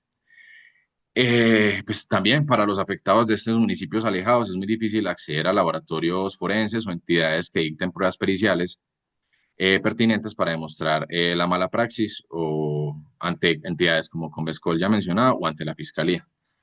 Por ende, en este caso, se nos muestra que aunque ya hay leyes de protección animal, todavía hay falencias en ellas que dan lugar a una vulneración de esta protección. Es necesario que generemos un cambio real hacia una regulación más amplia en el paradigma y la visión actual que tenemos de los animales como seres sintientes y miembros de nuestros hogares. Además de que los servicios veterinarios se rijan plenamente desde la salud y la protección animal en coherencia con el respeto a la vida. Listo. Muchas gracias. Muchas gracias, muy buena exposición, excelente manejo del tiempo. Esto entonces nos da, aquí veo que hay unas preguntas que están dejando en el chat, yo las voy a poner aparte para al final hacerlas, abrir la ronda de preguntas con las que ya nos han ido dejando en el chat, pero por lo pronto, entonces le damos paso a Laura Burgos y Juan Pablo López con la cuarta presentación relativa a las fallas jurídicas y administrativas en el abordaje del conflicto socioambiental derivado de la presencia de hipopótamos en Colombia. Entonces tienen la palabra Laura y Juan Pablo cuando quieran.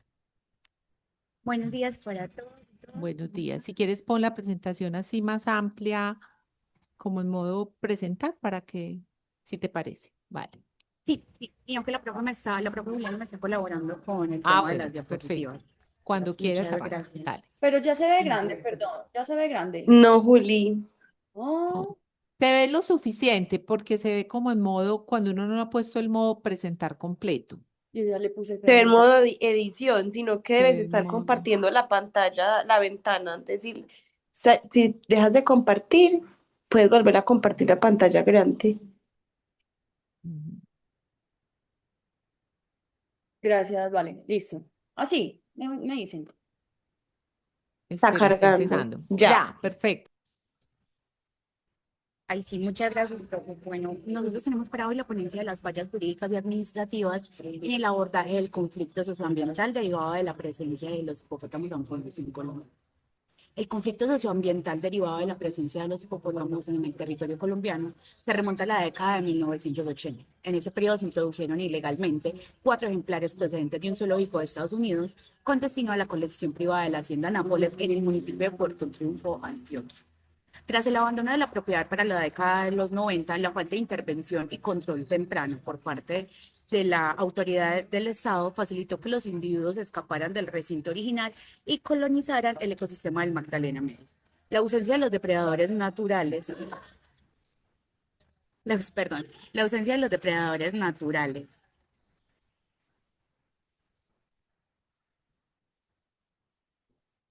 La ausencia de los depredadores naturales y la falta de disponibilidad del foraje y la estabilidad hidrológica de la cuenca del río Magdalena propiciaron un escenario de reproducción acelerada, lo que inicialmente constituyó como una omisión flagrante de la fiscalización aduanera y ambiental se ha transformado en un escenario de crisis jurídica y administrativa. Hacia el año del 2026, la población se ha dispersado por diversos municipios, generando tensiones territoriales muy complejas. Es muy imperativo en estos momentos subrayar que estos individuos no llegaron por su propia voluntad, sino que su presencia es el resultado directo de la inacción y el desinterés gubernamental prolongado por más de 3 décadas. Siguiente, por favor. No, es la diapositiva anterior. Esa, listo. Qué pena. ¿Ahí me escuchan bien? Muy bien. Juan. Dale, Juan Pablo. Ok, listo. Bueno, entonces, ya hablando desde el abordaje contemporáneo de este escenario, pues ha derivado en una vulneración sistemática de los derechos de estos seres sintientes, orquestada por una administración que utiliza la etiqueta de especie invasora como una coartada para despojarlos de su consideración como sujetos de protección y justificar su propia incapacidad operativa y negligencia histórica, pues de parte de la administración. A pesar de que el ordenamiento jurídico reconoce a estos animales como seres con capacidad de sentir y sufrir, el Estado ha permitido que pues haya una parálisis administrativa que agote las alternativas de convivencia digna. El incumplimiento de los plazos de las reglamentaciones iniciales que proyectaban protocolos de un rango de 2 a 12 meses ha servido para, de alguna manera, acorralar a la especie en un callejón sin salida, en donde la casa de control y la eutanasia pues se presentan como falsamente las únicas vías viables para este año 2026. Pues para comprender esta complejidad institucional y social de este conflicto, es necesario, digamos, desglosar el papel que juegan los diferentes sectores a través de un análisis continuo de sus posturas. Sigue la siguiente. Por un lado, tenemos las instituciones administrativas. Estas están representadas por el Ministerio de Ambiente y Desarrollo Sostenible, junto a corporaciones autónomas regionales que serían como Cornare y Corantioquia. Estos fundamentan su discurso oficial en la urgencia del control poblacional y la supuesta inviabilidad de las alternativas humanitarias. Esas entidades justifican la aplicación de la eutanasia y la cara control bajo un argumento puramente formalista de conveniencia presupuestal y operativa. Con esto se evidencia la voluntad perezosa que prefiere la vía expedita de la eliminación biológica de los seres antes que el despliegue de soluciones técnicas complejas, pretendiendo así encubrir bajo criterios técnicos su parálisis histórica y negligencia institucional. Siguiente, por favor. Bueno, por otro lado, está el sector académico integrado por institutos de investigación vinculados al Sistema Nacional Ambiental, como el Instituto Humboldt eh, y el Instituto de Ciencias Naturales de la Universidad Nacional, que sustentan su postura en modelamientos poblacionales cuantitativos y proyecciones de daño ecológico. Advierten constantemente sobre la nitrificación de cuerpos de agua y el desplazamiento de fauna nativa, como el manatí. No obstante, la academia ha incurrido en una especie de negligencia pura y dura al no involucrarse de manera real y objetiva en el codiseño de una estrategia ética, científica y que sea viable a largo plazo. Su papel solo se ha limitado a proveer conceptos técnicos que convalidan la letalidad estatal, y esto pues omitiendo la formulación de modelos adaptativos del bienestar animal y su coexistencia. Siguiente diapositiva, por favor. Bueno, por el otro lado tenemos, primero que todo, los hipopótamos como actores principales, pues son la fuente de conflicto en estos momentos. Y por el otro lado tenemos las comunidades locales y los habitantes de las zonas ribereñas del Magdalena Medio, representando un actor heterogéneo, pues estos sufren también de primera mano las consecuencias de las decisiones tomadas a espaldas de este territorio.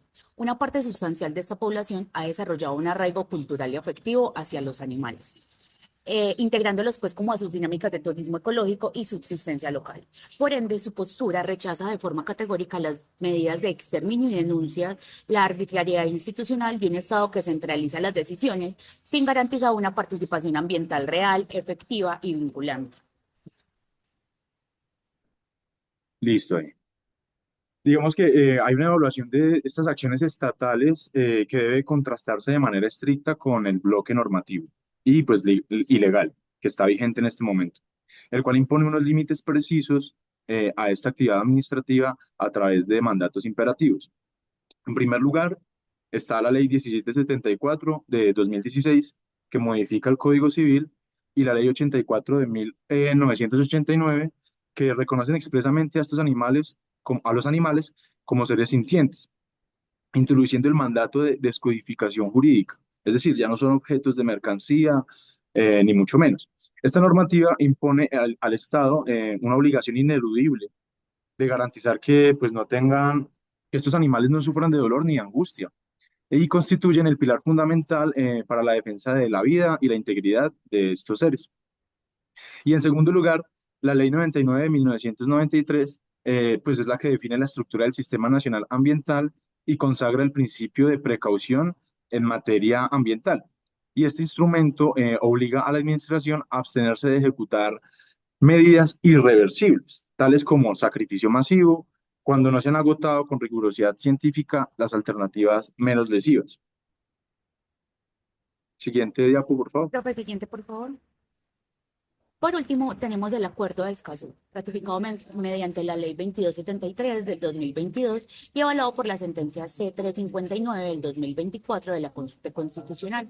Este constituye todo el marco internacional que impone al Estado el deber de asegurar el acceso a la información ambiental, la participación pública y efectiva de la toma de decisiones y el acceso a la justicia. Bajo estos estándares internacionales, la sociedad civil debería tener la facultad plena para controvertir las medidas irreversibles y participar activamente del diseño de un plan que armonice pues como toda la seguridad de las comunidades con el trato digno también de los animales. De este modo, la expedición de protocolos de muerte a puerta cerrada por parte del Ministerio vulnera directamente las garantías de este instrumento internacional, diciendo de arbitrariedad del proceso administrativo por el desconocimiento del debido proceso ambiental. El eje central de esta crítica jurídica radica en demostrar que el Estado colombiano no ha surtido ni agotado los pasos obligatorios previstos en la normativa ambiental y en su propia planificación técnica. Siguiente, por favor. Entonces aparece la eutanasia que esta fue concebida legalmente como una medida de última ratio, es decir, la última opción después de haber agotado todas las anteriores, condicionada al fracaso comprobado de todas las vías humanitarias previas. Sin embargo, la administración pretende saltar directamente a la letalidad debido a que implementó las demás alternativas de manera muy mediocre, superficial e insuficiente. En este sentido, la administración ha fallado en presentar estudios académicos robustos, plurales y actualizados que demuestren de manera irrefutable una afectación negativa al ecosistema y que no pueda ser gestionada mediante la coexistencia y soluciones no perturbadoras. Esta desatención se manifiesta inicialmente en el incumplimiento del plan de manejo, del que hablaremos posteriormente, pues las instituciones han omitido la ejecución secuencial e integral de estas etapas fijadas en la circular de control vigente, pretendiendo así de alguna manera pues, legitimar la casa sin haber agotado, como decíamos, los presupuestos administrativos obligatorios. Asimismo, se evidencia una flagrante mutilación de la alternativa ética, acompañada de una contradicción financiera que es insostenible. Operativas actuales de la resolución 0774 del 2024, las medidas del manejo poblacional sufrieron una alteración deliberada al borrar por completo la estabilización masiva, tanto la química como la quirúrgica. Esto debió ser una meta central y autónoma de control, pero fue descartada bajo el desgastado argumento de la complejidad logística y los supuestos altos costos económicos. No obstante, los propios datos oficiales en esta circular que nos brinda el Estado exponen una contradicción insostenible. Mientras que las proyecciones previstas sitúan el costo de un procedimiento de esterilización en unos 40 millones de pesos por individuo, el Ministerio de Ambiente y Desarrollo Sostenible estima que hoy, al aplicar el protocolo de eutanasia a un solo espécimen, costará alrededor de 90 millones. Esto demuestra que el Estado prefiere gastar el doble de recursos públicos en matar que en salvar, desmantelando cualquier pretensión de racionalidad financiera.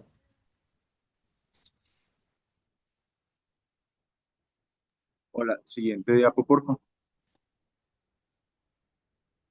Bueno, a esta problemática pues se le suma la gestión deficiente de la translocación internacional, que es una alternativa que la administración sostiene que es inviable y sin un sustento real. La reciente circular del Ministerio de Ambiente y Desarrollo Sostenible que emitieron en abril del 2026 revela un actuar marcadamente conformista y perezoso, que limitó los acercamientos diplomáticos técnicos a un minúsculo grupo de apenas 8 o 9 contactos con otros estados, organizaciones internacionales, entre esas México, quienes rechazaron la solicitud ya que su legislación pues, prohíbe como esta traslocación de especies exóticas, Filipinas, que también desistió debido a altos costos de transporte para la recepción, y pues más recientemente países como Perú, Chile, República Dominicana, Ecuador, Uganda y Sudáfrica, de quienes aún no se tiene realmente una respuesta oficial de la solicitud. Y ya por el otro lado, pues las organizaciones internacionales tales como UASA a nivel mundial, que manifiestan no contar con la capacidad y la infraestructura para recibir a los ejemplares, ALPZA a nivel de Latinoamérica y ADI, Animal Defenders International, de quienes no se ha recibido tampoco una respuesta hasta la fecha, abandonando así la concertación de convenios antes de agotar los canales gubernamentales disponibles, sabiendo que existen redes globales de conservación, reservas, santuarios internacionales con la infraestructura dispuesta para acoger a estos ejemplares. La administración optó por cerrar esta puerta de manera apresurada. Esto evidencia que la translocación no falló por una imposibilidad fáctica o jurídica, sino por una flagrante falta de voluntad política y un agotamiento negligente de la vía diplomática. Siguiente diapo, por favor. No, la anterior.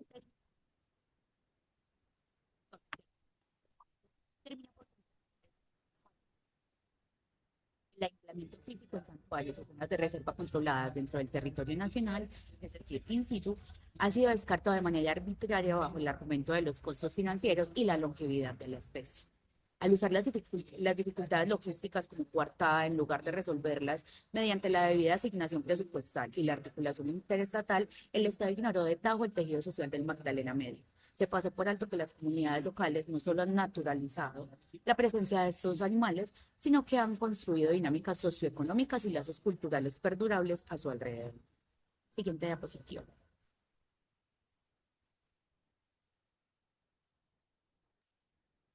Vale.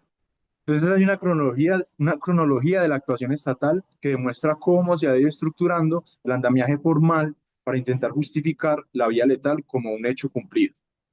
Este recorrido normativo inicia con la resolución 848 de 2008, emitida por el entonces Ministerio de Ambiente, Vivienda y Desarrollo Territorial, la cual estableció el listado general de especies exóticas con comportamiento invasor, perdón, y sentó las bases restrictivas para su manejo. Posteriormente, este marco se endureció con la regulación 0346 de 2022.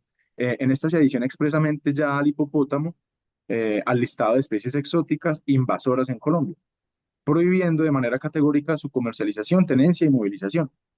Más adelante, mediante la resolución 0774 de 2024, el Ministerio de Ambiente adopta el Plan para la Prevención, Control y Manejo de la Especie Exótica Invasora Hipopótamo Común, que es la que les mencionamos anteriormente, que fue por la cual no se cumplieron los plazos de 2 a 12 meses y en la que se tuvo muy pocos contactos con otros países. Este documento técnico que regula los métodos y mecanismos, los métodos mecánicos y químicos, eh, perdón, este plan de manejo fija las directrices administrativas iniciales para la intervención y a este plan ya le sigue el protocolo de eutanasia de 2025. Documento técnico que regula los métodos mecánicos y químicos para el sacrificio bajo la figura jurídica de casa de control, pretendiendo revestir de legalidad lo que constituye una abierta contradicción al deber de protección animal. Y finalmente, pues, se expidió la circular de manejo y control de este año, el 13 de abril de 2026, muy controversial, en un acto administrativo que detalla el procedimiento operativo para la contención, lo cual viene siendo abiertamente inobservado por las corporaciones autónomas al priorizar los métodos letales, de nuevo, sin agotar los pasos previos establecidos de forma secuencial. Siguiente, por favor. Frente a este despliegue normativo, se destaca como un hito jurisprudencial la sentencia de la tutela del 24 de abril del 2026, proferida por la sección primera del Juzgado Tercero Administrativo del Circuito de Bogotá. Aunque el juzgado negó el amparo constitucional al desestimar la equiparación absoluta de los derechos humanos y las dinámicas de conservación, este fallo judicial documenta la forma fehaciente de las graves falencias de la administración en el agotamiento riguroso de las alternativas no letales. Además, visibiliza la resistencia civil y el litigio estratégico en defensa de los animales sintientes. De este modo, las marañas de circulares, resoluciones y fallos judiciales con los que el Estado intenta blindar sus actuaciones no limpia la profunda arbitrariedad del proceso. Una decisión no es legítima solo por venir revestida de legalidad formal, si en el camino vulnera el debido proceso ambiental, burla la gradualidad de las medidas y traiciona los principios más elementales de la justicia ética y la protección de la vida. Siguiente, por favor. No, devuélvete al anterior, por favor. Eso. Entonces, la adopción de la eutanasia no es una decisión técnica legítima, sino el fracaso ético de un Estado que renuncia a su deber de protección para abrazar una salida expedita y violenta. El cese de cualquier medida que atente contra la vida de estos seres defiende el postulado de que la vida sintiente tiene una relevancia constitucional que no puede ser anulada por criterios de mera comodidad presupuestal o urgencias ambientales fabricadas por la propia inacción estatal. Esta postura de defensa técnica se sustenta sólidamente en los desarrollos científicos y bioéticos contemporáneos que nutren el derecho animal. Siguiente diapositiva, por favor. Con esto quiere decir que los hipopótamos poseen una complejidad neurológica central demostrada, lo que les confiere capacidades cognitivas superiores, memoria, estructuras de socialización complejas, vínculos afectivos y una autopercepción clara de su entorno y del sufrimiento físico, claramente. En consecuencia, pues estos animales tienen su propia perspectiva del mundo y un interés intrínseco en conservar su existencia y evitar el dolor. Un imperativo fáctico que, bajo los mandatos de la Ley 1774 de 2016, debe aplicarse a todas las especies sin distinción de su origen geográfico o categoría taxonómica. ¿Sigues ahí? Para dar terminada nuestra No, la ponencia, anterior. queremos también recordar o dejar presente que nuestra especie, la humana, ostenta una responsabilidad histórica ineludible en este conflicto social. La alteración del destino biológico de estos seres fue provocada de forma exclusiva por dinámicas humanas y por la negligencia sistemática de la vigilancia y fiscalización aduanera del Estado. Pretender resolver un problema causado por el ser humano mediante la eliminación violenta e irreversible de las víctimas constituye un acto de arbitrariedad jurídica y no solo esto, también un egoísmo especista muy claro. La verdadera justicia legal y ecológica exige que el Estado detenga cualquier intento de ejecución letal, asuma su responsabilidad y despliegue soluciones compasivas y definitivas, las cuales serían el confinamiento digno, la esterilización coordinada y o el traslado a santuarios internacionales para garantizar el bienestar de la especie. Muchísimas gracias. Muchas gracias, Juan Pablo, Laura. Muy buena exposición, también muy respetuosos del uso del tiempo. Entonces, si les parece, voy a comenzar la sección de preguntas y respuestas con realmente cuatro preguntas que nos han llegado en el chat. La primera es de Daniel Gil, que nos dice, buenos días, y una pregunta para la primera ponencia. Daniel pregunta si consideran que la consolidación del concepto de familia interespecie y su eventual incorporación en la normativa colombiana podría generar transformaciones en otros ámbitos, como la regulación de la vivienda, el diseño del espacio público o la planificación urbana. Propongo que contestemos las preguntas que ya están en el chat y de todas maneras, si alguien más quiere hacer preguntas, puede o bien levantar la mano o bien ponerlas en el chat. Entonces, le doy la palabra a Sara o José Miguel, cualquiera, o a los dos, si quieren responder esta primera pregunta. Listo, claro que sí. Bueno, nosotros pensamos que obviamente necesariamente el derecho animal y las transformaciones sociales que hemos vivido en los últimos años con respecto a las familias interespecie hace que ya haya transformaciones en otros ámbitos. Y esos ámbitos también incluyen pues este tipo de materias. Por ejemplo, en la vivienda, incluso lo habíamos hablado dentro del consultorio, creemos que se podría como impulsar la creación de proyectos de vivienda o habitacionales que fueran más inclusivos para las personas que conviven con animales compañeros, porque muchas veces esos lugares son muy pequeños, muy reducidos o no tienen espacios adecuados para su bienestar. También pasa lo mismo con el espacio público. Creemos que podría haberse reflejado en el desarrollo de más parques, más zonas recreativas, que todo eso incluye también una parte muy importante del bienestar animal. Eh, y servicios pues que sean como diseñados para la convivencia responsable entre humanos y animales. Y ya pues en cuestión de la planificación urbana, creemos que se puede incluir como la formulación de políticas públicas, ojalá pues sí pasara, orientadas como una ciudad que sea más amigable con los animales, incorporando pues los criterios de bienestar animal que ya había mencionado anteriormente en el diseño como de infraestructura y movilidad, por ejemplo, para los mismos. Bye. Ya, Sí, muy bien.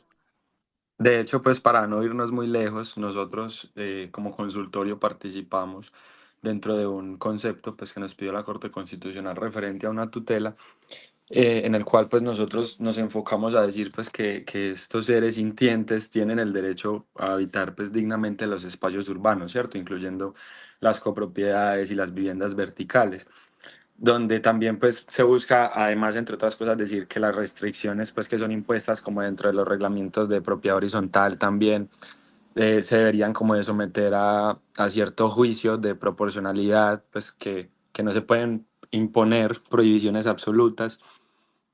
Y dentro de este nos enfocamos pues como principalmente en hablar de la justicia espacial interespecie, ¿cierto? Como buscando obligar al Estado y a los privados pues a diseñar espacios que respeten las necesidades biológicas de los animales, hablar pues de las normas de propiedad horizontal, como ya les conté, pues que no se pueden imponer de forma absoluta, pues porque primero va el bienestar del animal, que se busque que el animal tenga un libre desarrollo pues como de su personalidad y de todos los que conformen pues esas familias interespecie.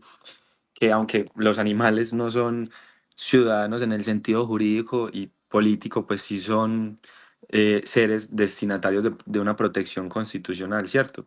Y por último, pues que exponemos que el urbanismo debe adaptarse a una realidad pues que sea cada vez común a las familias interespecie y que el espacio realmente lo habitamos todos y debe ser para todos. Eh, bueno, muy bien. Entonces damos paso a la pregunta de Jorge Montoya. Jorge Montoya intervino 2 veces en el chat. Va a empezar por la última intervención en donde da unos agradecimientos por haber incluido en las jornadas un llamado al respeto, la vida, la libertad, la integridad física y mental y corporal de los hipos colombianos. Y además, entonces hace una pregunta. Plantea la pregunta, en virtud de los avances también legales en Colombia en reconocimiento de la sintiencia y conciencia de los demás animales, ese horroroso y supremacista artículo primero de la Ley 576 de 2000 no podría ser revisado, modificado e incluso demandado por inconstitucional en razón a los avances logrados en ese sentido por la Ley 1774, 1801 de 2016 y diversas sentencias. Jorge no hizo, o, digamos, no especificó a quién le dirigía la pregunta, pero podría estar dirigida Profe, a cualquiera de los expositores. ¿Sí? imagino que después para nosotros. Pues Bueno, bueno, dale, Nicolás. Sí. aunque pues si uno consulta en estos momentos la ley todavía permanecen algunas de estas expresiones, cabe pues mencionar y contestarle a Jorge que la sentencia C-332 de 2025 ya declaró inconstitucional algunas de estas expresiones de la ley 576. Sin embargo, sigue habilitada pues la acción de inconstitucionalidad para cuestionar de fondo el enfoque especista y pues estos claras, eh, ¿cómo decirlo? Pues expresiones tan antropocentristas eh, del artículo primero de este código. Listo, bueno. Y Carolina Martínez Mejía eh, plantea 2 preguntas. También para la exposición sobre la regulación de la medicina veterinaria. La primera es, ¿cómo aplica la ley Chiara al ejercicio del médico veterinario? Y la segunda es, en caso de una clínica que tenga hospitalización, ¿existe un límite de animales por médico o auxiliar? Bueno, es importante tener en cuenta que en este caso la ley Chiara es muy general y sirve como, pues no hay unos límites establecidos en relación a los animales por médico veterinario o por auxiliar en temas de hospitalización. Sin embargo, pues todos estos detalles técnicos y operativos tienen que ser reglamentados por el Sistema Nacional de Protección y Bienestar Animal en un decreto reglamentario que debe ser expedido hasta el enero de 2027. Listo. Bueno, no sé si de pronto veo en el chat, no veo más preguntas, pero está abierta y tenemos Eh, unos Profe, minutos aprovecho para también para preguntar. hacer Sí, Nicolás, dale. una corrección que yo durante la exposición mencioné que el término de transición de la ley Chiara era de 24 meses y realmente es de 18, por lo cual no iría hasta mediados de 2027, sino hacia principios de este año, pues de ese año. Bueno, mientras se animan las personas que nos acompañan del público, yo quería hacer 2 preguntas. Una para Laura y, hay un momentico que tengo que mirar aquí una cosita. Laura y Juan Pablo en relación con la última de las exposiciones y es si esta sentencia a la que aluden de la tutela del Tribunal de Cundinamarca, si se solicitó la revisión ante la Corte Constitucional, en qué va el proceso, saben quiénes más están, digamos, acompañando la solicitud de revisión en caso de que exista.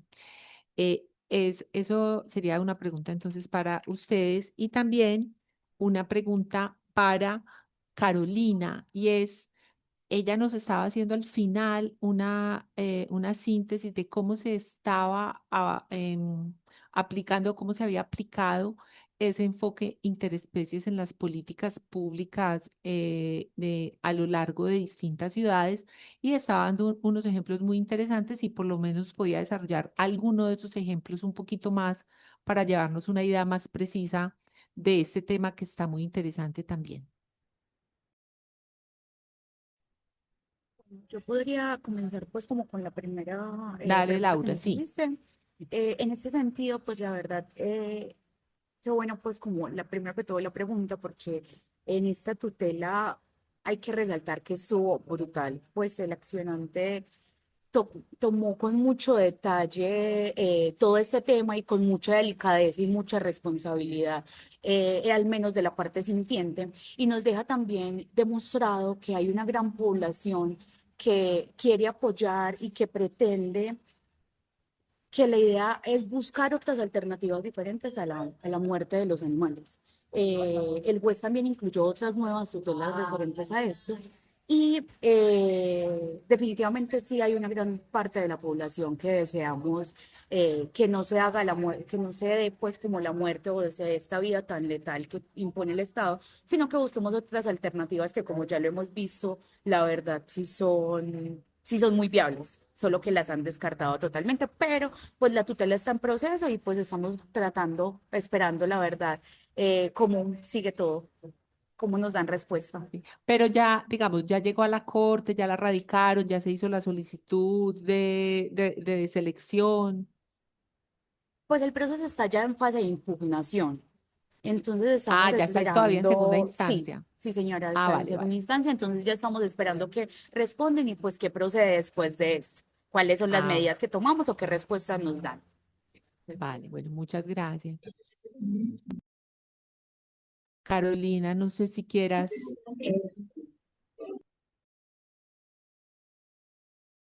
Respecto a lo que estábamos haciendo como del trabajo de derecho comparado, pues yo iba a hablar más que todo como de que en los hallazgos que encontramos dentro de la elaboración del boletín es que principalmente Colombia ha sido como uno de los países referentes en hablar sobre las familias interespecie, tanto en la jurisprudencia como en la doctrina. Por ejemplo, como mencionaron mis compañeros, el caso de la perra Simona y el caso del perro Clifford, que fue una sentencia en la que se habló sobre como el derecho de los animales a ser parte de una familia y que también, o sea, que esa parte, que el hecho de que hagan parte de una familia también tienen unos derechos, por ejemplo, a recibir la medicación, a que tengan buena salud dentro de la familia y eso.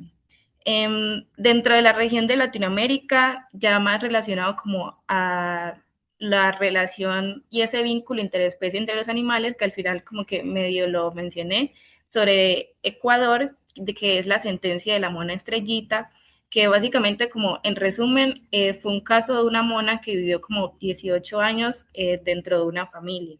Sin embargo, la retiraron de esa familia y la llevaron como a un centro de bienestar animal y la mona se murió por, creo que por desnutrición y también pues tenía como síntomas de una depresión. Entonces también dentro del análisis que hicimos se tomó en cuenta como esa pregunta de cómo se abordan las relaciones de animales que también no son domésticos, por así decirlos, y no es como una relación más que todo como normal. Entonces, también se deben tomar en cuenta como ese tipo de vínculos y la capacidad de los animales desde la etología, por ejemplo, como que desde su comportamiento ellos demuestran que sí pueden tener como una capacidad de afectividad, como de cuidado mutuo con los animales humanos. También está en Argentina otros casos de, pero estos casos son más que todo como sobre sintiencia, tanto en Argentina como en México y otros países europeos, como el de Sandra y Cecilia, que fueron orangutanas que les hicieron como el habeas corpus y los consideraron como personas no humanas. Y bueno, esto lo quisimos poner como en el boletín, sin embargo, pues no se ha desarrollado como tal en la jurisprudencia o en la ley, como ese entendimiento de la familia multiespecie. Sin embargo, también reconocemos eso de que se reconozca una sintiencia y también como de que los animales hacen parte también de la sociedad y que se deben considerar sus derechos.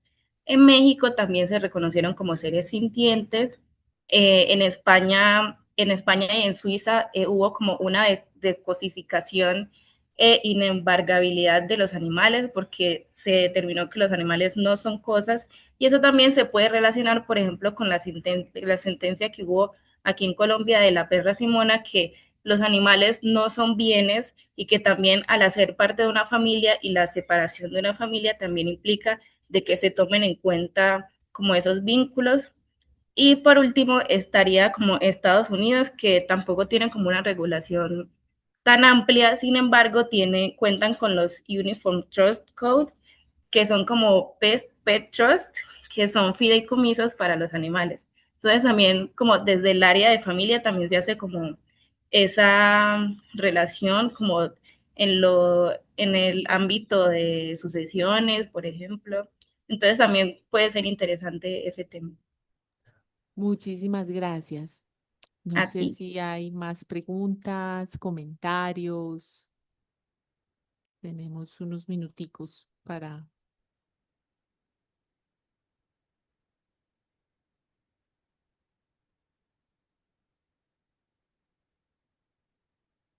Bueno, pues, profes, Juliana, Gabriel, Muy agradecerles mucho, sí, profe, ajá, agradecerle a usted por la sí. moderación tan impecable, agradecerle también a Mm, los estudiantes, a los y las estudiantes por el esfuerzo y por haber sacado adelante mm, estos proyectos tan interesantes y que también empiezan a cuestionar un montón de cosas que existen en nuestra sociedad. Lo hicieron muy bien. Yo personalmente me mm, siento muy orgullosa de ustedes y les quiero agradecer mucho y a todas las personas que se conectaron, obviamente, y le doy la mm. palabra si Gabriel y Vale quiere decir algo.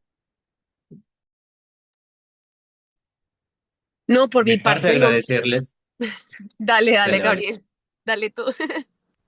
Bueno, solamente agradecerles por haber estado acá, a las y los estudiantes por estos procesos, que ha sido todo un ejercicio de construcción, de cuestionarnos también un montón de asuntos, de aprender durante todo el semestre y de intervenir. Creo que este ha sido un semestre muy fructífero en el que hemos tenido unos resultados muy palpables desde las intervenciones en corte, las intervenciones en el Tribunal Administrativo de Cundinamarca, en procesos también de tutela que han sido seleccionados en Corte de Constitucionalidad, y que esto hace que el programa sea cada vez más visible en el nivel nacional, pero sobre todo lo que es más importante para nosotros, que tenga unos impactos más significativos para los animales. Hoy estamos en un escenario en el que el derecho animal es mucho más fuerte, en el que el derecho animal tiene también unos retos y unas amenazas